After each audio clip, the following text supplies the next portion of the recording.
Hello friends, you are most welcome in my channel economics track. तो आज के इस वीडियो के अंदर हम देखेंगे फिलिप्स कर्व को। ठीक है, तो फिलिप्स कर्व को जो जिन्होंने डेवलप किया था उनका नाम था A.W. Phillips, right. ये एक न्यूजीलैंड के इकोनॉमिस्ट थे और इन्होंने लंदन स्कूल ऑफ इकोनॉमिक्स में अपने सेवाएं दी थी प्रोफेसर्स के तौर पर। ठीक है, तो देखिए बेसिकली जो फिलिप्स कर्व पे हमें ये बताते हैं कि there is an inverse relationship between inflation and unemployment, right.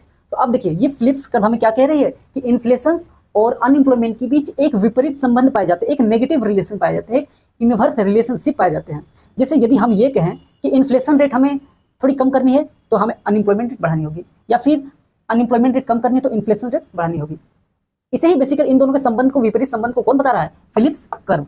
ठीक है, अब देखिए जैसे हम कह सकते हैं यदि इकोनॉमी के अंदर अनएम्प्लॉयमेंट रेट है 6%, राइट, तो उस वक्त हमारी इन्फ्लेशन रेट है 2%। ये इन्फ्लेशन रेट है, ये इधर के जितने वेरिएबल्स है वाई एक्सिस की वो इन्फ्लेशन रेट को दर्शा रही है, और एक्स एक्सिस की जो वेरिएबल्स है ये किसको दर्शा रही है?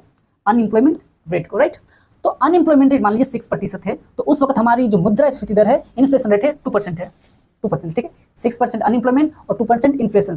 अब सपोज दैट हमारी अनएम्प्लॉयमेंट थोड़ी कम हो गई, बेरोजगारी दर थोड़ी कम हो गई, 6% थी पहले, अब घटकर 3% पर आ गई।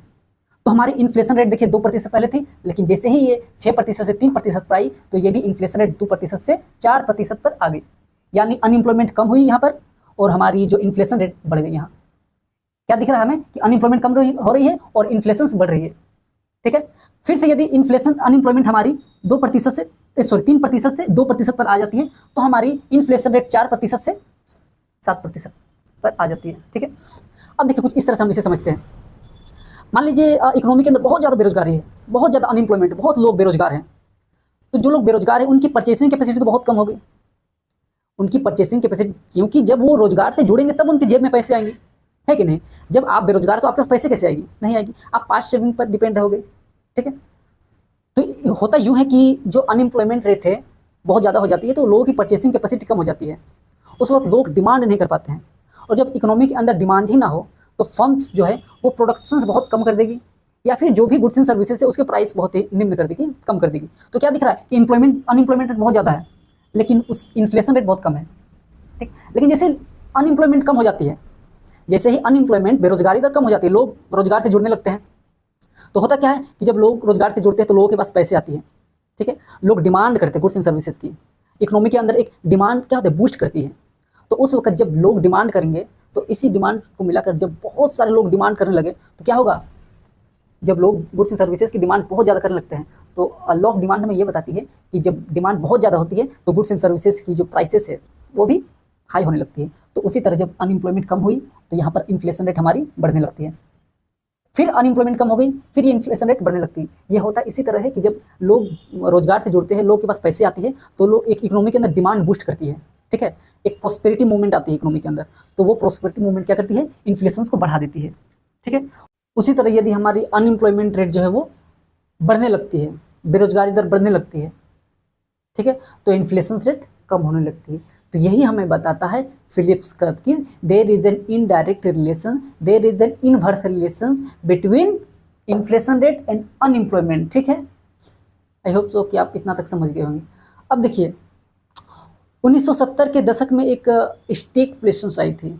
स्टैगफ्लेशन बेसिकली हम उसे कहते हैं जब इकोनॉमी के अंदर इन्फ्लेशन भी बहुत स्पीड से बढ़ने लगती है और अनएम्प्लॉयमेंट भी बढ़ने लगती है, यानी कि दोनों साइमल्टेनियसली एक साथ बढ़ने लगती है, तो उस सिचुएशंस को कहते हैं स्टैगफ्लेशन। लेकिन जब स्टैगफ्लेशन आई थी 1970 के दौरान तो उसने इस फिलिप्स कर्व को बिल्कुल फेल कर दिया था, बिल्कुल दरकिनार कर दिया था, क्योंकि फिलिप्स कर्व हमें यह बताते हैं कि there is an indirect relationship between inflation and unemployment. वही जो हमारी स्टैगफ्लेशन है वो कहती है कि there is an direct relationship between inflation and unemployment. ठीक है, तो दोनों के बीच एक सीधा संबंध पाया जाता है, किसके दौरान? स्टैगफ्लेशन के दौरान।